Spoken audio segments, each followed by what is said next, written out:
وها قد حانت اللحظة إن أنا أبقى جنب أحمد ماهر النجار في المطبخ وهو بيولع فينا. دي كبيرة جدا يا جماعة، بس عارف إيه، ممكن الكاميرا تكون ظلماها، بس في جردل هنا. ده تقيلة كمان، ده فيها قد إيه دي؟ كيلو مثلا، صح؟ تحفة.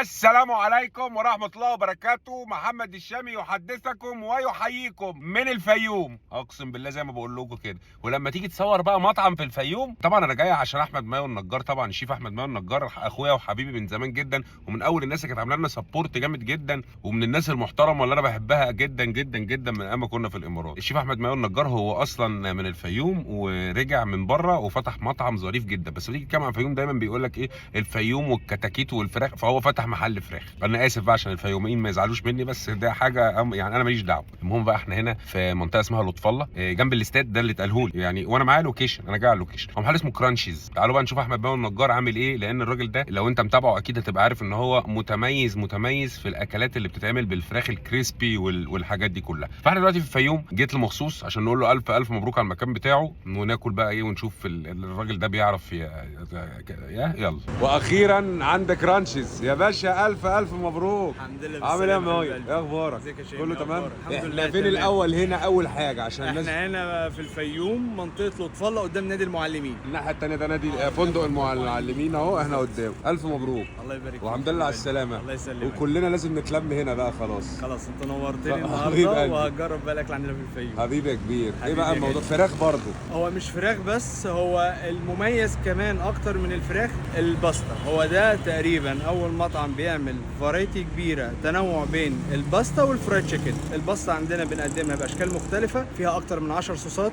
بتختار انت الصوص، بتختار شكل الباستا، بتختار البروتين. يا احمد انت كل الحاجات دي انت اللي عاملها؟ طب قول لهم بقى ان الموضوع اصلا هوايه، اصل انا متابع من زمان. هو بدا هوايه خالص، كنت شغال في الدعايه والاعلان. الراجل ده جرافيك ديزاينر عظيم جدا، بس فقلت احول الشغف لشغل، وبدات بقى واحده واحده لحد ما ربنا كرم يعني. بس انت مبهدلنا ببوستاتك، بوستات حبيبي بتجوع اقسم بالله يعني. تخيل الله العظيم بشوف البوست بتاعك بتجنن. هو ده الاكل اللي بتعمل بحب بقى زي ما بيقولوا. ربنا يرزقك يا حبيبي. حبيبي. يلا بينا. دي المنيو بتاعتنا، دي المكرونات، دي الباستا. الكب. تختار شكل المكرونه، سواء فوتوتشيني شريط او قلم او حلزوني. تمام. تختار البروتين، وبتختار الصوص من 10 صوصات موجوده. ايه بقى يعني؟ ما انا عارف يا ابيض يا احمر، ايه بقى؟ لا، في الابيض والاحمر ده الطبيعي اللي هو الفريدو الريد. وبينك؟ في بينك صوص شيلي، بينك تشيلي سويت اند ساور، صوص كاري سويت تشيلي شيدر ميكس تشيز ماكن تشيز. طب بص بقى، انا هقول لك على حاجه، انا هسيبك انت تنقيلي. انا هعمل لك حاجه كده، احط لك الباستا حلزوني وفراخ كريسبي، دي مميزه جدا. حلو. مع صوص الشيدر. صوص الشيدر بتاعنا احنا اللي بنعمله،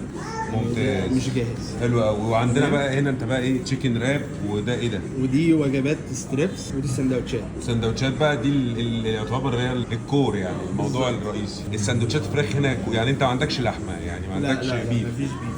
وسندوتشات فراخ فريش مش مفروم. اوكي، يعني ده قطع سليم. صدر يعني، قطعه الفراخ قطعه صدر، مش مش مفروم. لا مش برجر. مفروم. الاسعار دي ده السنجل والدبل، والله الاسعار مقارنه بالاسعار اللي احنا بقينا فيها اليومين دول لطيفه جدا يعني. ربنا يزيدك. عندك ايه في حاجه في الظهر؟ دي طاسات الباستا، يكون الفرق بينها وبين الكاب اللي بيكون فيها جبن زياده، وبتاخد وش موتزاريلا. حلو. وش تمام. بيتحمر يعني. بالظبط. تمام. دي طاسات جبنه بدون مكرونه، تبقى ميكس جبن مع نوع البروتين. طاسه الجبنه المشهور. بالظبط. اذا عندكم بيتزا كمان؟ هي بيتزا مش بالمعنى الحرفي للبيتزا، هي بيتزا راب، بتتعمل بعيش التورتيلا، بتكون خفيفه جدا. بعيش التورتيلا مش عارف. لا انا عايز ادوقها، دي هتبقى لا جامده. دي هجربها هتعجبك جدا. بص في أنا تشيكن هسيبك- وينج. التشيكن وينج انت عارف انا بحبها قد ايه يعني. خلاص احنا هنسيبك انت تتعامل بقى. تمام. هتدخلنا المطبخ ولا؟ هتخش المطبخ تتفرج على الاوردر وبيتعمل. لا هي بس ثانيه واحده، هي دي ماكينه ايس كريم سوفت دي؟ ده صندوق. ما تتفرجش يا جدع انت. طب لا ده انت هات كوبايه بقى معلش كده. الايس كريم نفسه فانيليا؟ فانيليا. لا انا عايزه ساده. العب. لا كفايه بقى، مش عارف اكل كفايه، ما انت عارف احنا متكملين زي بعضينا اصلا. خدوا بالكم احمد برضو زميل عمليه. طب بصوا، انا عايز اقول لكم، انا كنت داخل على المطبخ بس وقفت ركنت اكل البتاعه دي. انا غالبا كده مش هعرف اكل الاكل، اقسم بالله. اجمد ايس كريم سوفت، وبعدين حطيت فيه زبادي او حاجه كده. اما نخش لاحمد جوه بقى نبقى نساله ايه الموضوع اللي جوه. عالمي. وانت بقى معدي كده لسه ما بدأناش اي حاجه في المطبخ. الله اكبر بقى، ايه الباسكت بتاع الفرايد تشيكن؟ مالك انت اتخضيت ليه؟ بتعمل انت هنا؟ تشيكن وينجز. وينجز بقى، وينجز. تسلم ايدك يا محترم. وها قد حانت اللحظه ان انا ابقى جنب احمد ماهر النجار في المطبخ وهو بيولع فينا.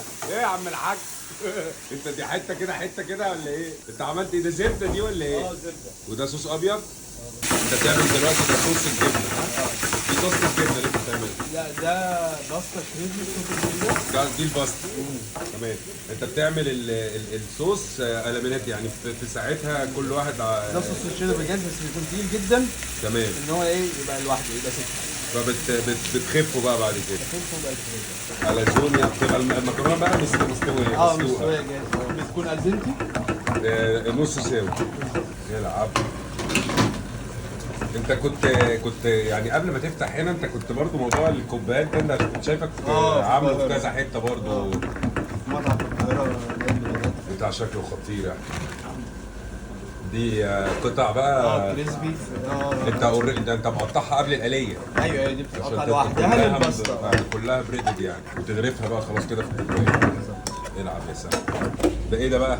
ده صوص تكساس والخيار المخلل ننزل عليهم بالخس وشريحه سموك تركي. ده لسه تحت احنا لسه كده ما حطيناش الفرخه. لسه هنفرق عليه ستريبس صوص الشيدر. جهزني مين اللي هياكل ده؟ حضرتك ايه؟ يا عم طب بالراحه بس. ايوه كمان دي الموتزاريلا ستيكس. صوص تكساس تاني من فوق. اهدى يا محمد اهدى بالراحه. بس كده. لا تسلم ايدك. الف انا بسم الله ما شاء الله بسم الله ما شاء الله. يلا بينا افتح. ده جردل المكرونه دي كبيره جدا يا جماعه بس عارف ممكن الكاميرا تكون ظلماها بس في جردل هنا. ده تقيله كمان. ده فيها قد ايه دي؟ دي تعمل لها كيلو مثلا صح؟ ده تقيله فعلا.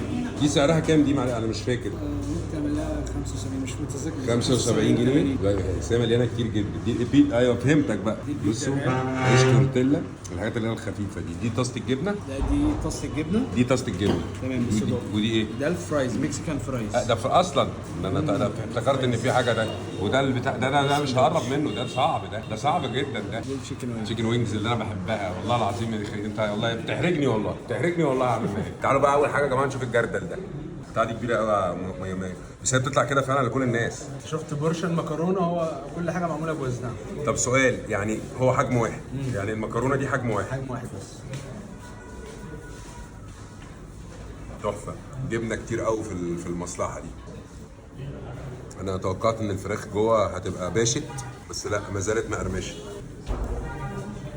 انت بتعمل ايه بقى في الاكل؟ بتقدر تاكل في بعد التكليف؟ لا مين انا معلقتين. ما انا معلقتين برضه خد بالك يعني باب النجار مخلع. اهي دي بقى ممكن الواحد ياكل بقى منها عادي يعني هتبقى لطيفه ومريحه جدا ومقرمشه. بسم الله الرحمن الرحيم.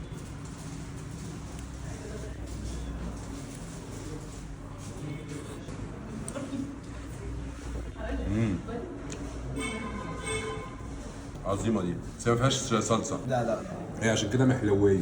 بس انت حاطط ايه تحت يعني في ولا ده؟ الجبنه والخضار قطع فراخ مشويه وصوص الرانش. اللي هو لو انا بعملها في البيت هسميها بيتزا شقلب وجهي. بالظبط كده بعملها في البيت اصلا عندي من زمان. انا عارف انت عارف. اللي هو انا بتعمل كل حاجه في البيت يا احمد. عيش التورتيلا موجود يلا نعمل بيتزا. مش عارف تطمع وتاخد من كل الحاجات مع بعض في نفس الوقت فاهم؟ او كده الحمد لله. جامد. بسم الله الرحمن الرحيم. لا بص هو صوص الجبنه عموما محترم فمحلي الحاجه سواء المكرونه او سواء طاسه الجبنه نفسها الصوص كويس جدا. وبعدين انا لما شفته بحط كريمه حسيت الكريمه تقيله فتوقعت الموضوع هيبقى اللي هو ده اللي هو كده. لا الموضوع مظبوط وخفيف. طعم الجبنه هايل بصراحه. ما ينفعش ابقى في الفيوم وما اكلش فراخ. انا اكل تشيكن وينجز على قدي زي ما انت. الله بص الوينج هنا قد الورك عندنا يعني ايه قد الورك يعني دي الكتف بس. بسم الله الرحمن الرحيم. عايز سؤال بقى انت جايب المقاس ده منين عشان انا عايزه في البيت؟ انا عندي حد مورد مخصوص للتشيكن وينجز. ده هايل. التشيكن وينجز بس. لا بسم الله ما شاء الله الجناح كبير جدا ما شاء الله يعني ده بيطلع من فراخ كبيره. طب انا كنت عايز اسالك سؤال بقى انت بتوصل؟ ايوه. فين بقى؟ بوصل فيهم كلها. بتوصلوا بقى الفيوم المحافظه بس؟ بنوصل جوه المحافظه بس وفي برضه توصيل للمراكز بس بيكون بالتعاون مع شركات توصيل. يعني في يعني برضه الاوبشن بتاعي يعني اي حد حوالينا يتصل ويشوف النظام. بالظبط. الرقم بقى كام بقى؟ على ما اكل بس الجناح. 010 506 1008. لا قول لهم هم تقول انا 010 506 1008 010 506 1009. البيج بقى كرانشز ايجيبت. كرانشيز ايجيبت. طب بقى غير البيج بقى قول لهم البيج بتاعتك انت. احمد النجار، احمد بن النجار. يا جدع انت بلاش تواضع بقى.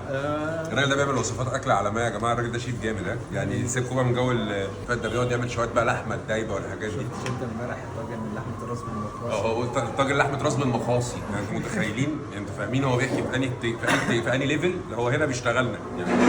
البيج بتاعتك اسمها ايه بقى؟ سفاح الاكل. سفاح الاكل. ادينا بقى اللينكات دي عشان نحطها لك في الكومنتات. ربنا يوفقك يا صاحبي حبيبي ربنا يعزك. والمستوى المحترم ده عايزينه بقى عندنا الناحيه الثانيه، عشان مش كل ما احب اكل قريب تشيكن. ان شاء الله. بص هقول لك على حاجه، كل الاكل ده حلو جدا وجميل للناس اللي بتحبه، بس انا بالنسبه لي انا ممكن اسافر لك واجي مخصوص عشان ده. تشيكن وينجز. لا حلوه ما شاء الله. موجوده كمان 5 صوصات، مش 5 انواع صوصات. هو ده اوردر كده ده كده اوردر. في 6 قطع. 6 قطع. ده سعره كام ده؟ 42. 42 برضه مش زعلان يعني، انا ده 42. ربنا يوفقك. لا هو مش وجبه، ده هو كبير، هو كتير. لو ده اصلا لو حد طلبه مش هيخلصه لوحده. ربنا يوفقك يا صاحبي. هتدوق سندوتش؟ لا نطلع. لا ما انا بعدين بقى، ما خلاص، ما هي الجواب بيبان من عنوانه. بس سندوتش اعمل ايه، انا هاكله دلوقتي بس نهدى. تسلم ايدك ربنا يوفقك. انا الايس كريم السوفت كان حلو برضه، فاكلته في الاول فقفلني شويتين. وانت بقى بقى الناس اللي ما بتاكلش زي حالاتنا كده ندوق. اي حد هنا بقى ناحيه بقى الفيوم، ناحيه بني سويف، ناحيه الحته ديت، حابب يكون في مكان قريب. المكان ده فعلا متميز وقريب ان شاء الله يعني ربنا يسهل هنكون في القاهره بجد. ان شاء الله. وهتجيب التشيكن وينجز دي معاك ده اساسي. اوعى. اساسي. ربنا يوفقك كمان. حبيبي ربنا ربنا يرزقك. يلا بقى انا هكمل كده على الرايق وعشان اتوكل على الله بقى ارجع الطريق. تصبحوا على خير.